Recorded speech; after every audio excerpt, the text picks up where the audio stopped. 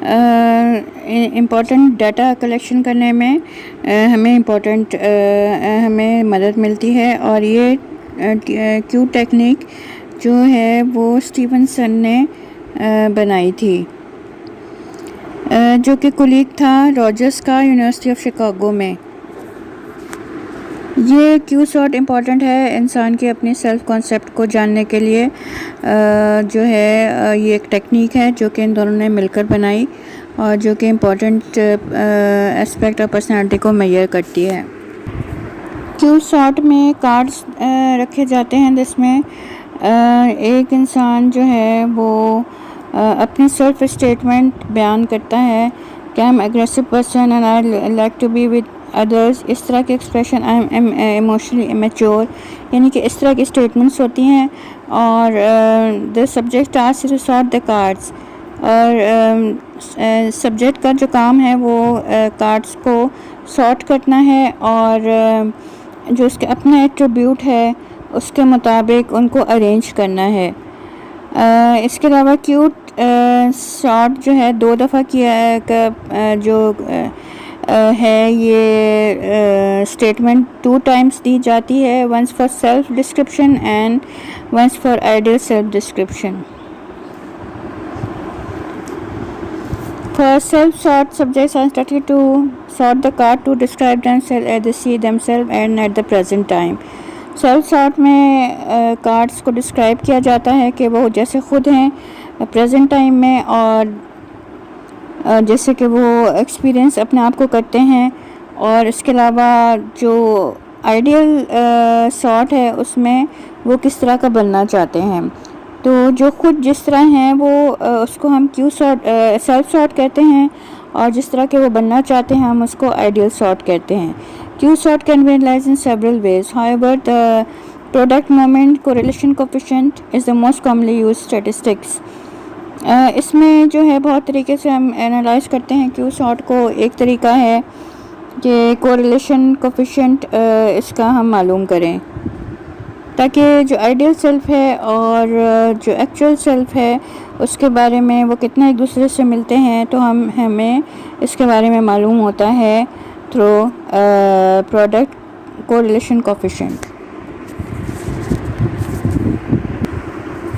Rogers کی ڈس organization of psychopathology, personality کی جو پرابلم کریٹ ہوتی ہیں وہ اس لیے ہوتی ہیں کیونکہ ایکچوئل سیلف جو انسان جس طرح کا ہے اور وہ جس طرح بننا چاہتا ہے اس میں ڈفرینس ہوتا ہے، اور جب یہ ڈفرینس زیادہ ہو جاتا ہے تو سائیکوٹک پرابلم بھی ڈیولپ ہو جاتی ہیں۔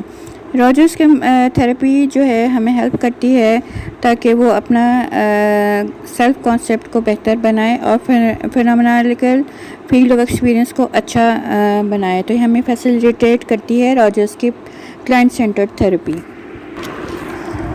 کلائنٹ سینٹرڈ تھیراپی یا ہم کہتے ہیں پرسن سینٹرڈ تھیراپی جو کارل راجرز کی ہے، وہ کلائنٹ کے جو پرسنالٹی چینج ہے یا وہ جس طرح کا سبجیکٹیو ایکسپیرئنس ہے یا وہ اپنے بارے میں کس طرح سوچتا ہے اس پر بیس کرتی ہے، اور کلائنٹ کو یہ زیادہ امپورٹنس دی جاتی ہے اس تھیراپی میں، اور he has become more concerned with the issue of precisely what condition must be met before the client can begin to resolve her own problem۔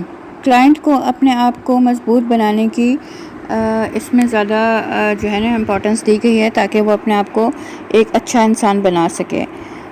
Psycho therapy and gardening is a very important sort of therapy for client, کیونکہ gardening سے جیسے کہ اس میں growth کا ہمیں experience ملتا ہے، جیسے کہ گارڈننگ ایک انسان کرے گا تو وہ اس کو ایک اچھا ایکسپیرئنس ہوگا، کیونکہ جیسے جیسے پودے وغیرہ وہ لگائے گا تو وہ جب گرو کریں گے تو اس کو ایک طرح سے سیٹسفیکشن ملے گی۔ تو یہ ایک طرح سے سائیکو تھراپی اور گارڈننگ کو راجرز نے ان دونوں کو آپس میں اسیمولیٹ کیا ہے، یا ایک دوسرے کو آپس میں اس نے کمپلیمنٹ کیا ہے، کیونکہ گارڈننگ سے ایک بہت اچھا احساس انسان کی لائف میں یا انسان کے اپنے ذہنی آسودگی کے لیے بہت امپورٹنٹ ہے. جیسے کہ ایک مالی ہے وہ پودے لگاتا ہے اور جب وہ پودے گرو ہوتے ہیں تو اس کو ایک طرح سے ذہنی سکون ملتا ہے اور وہ گروتھ کی طرف جاتا ہے. تو اسی طرح مالی کا ذہن بھی جائے گا گروتھ کی طرف. یا اگر ہم اس ہابی کو اپنی زندگی میں ہم اپنائیں، یعنی کہ اگر ہم گارڈننگ کو ہی اپنائیں تو ہمیں کافی مینٹل سیٹسفیکشن مل سکتی ہے.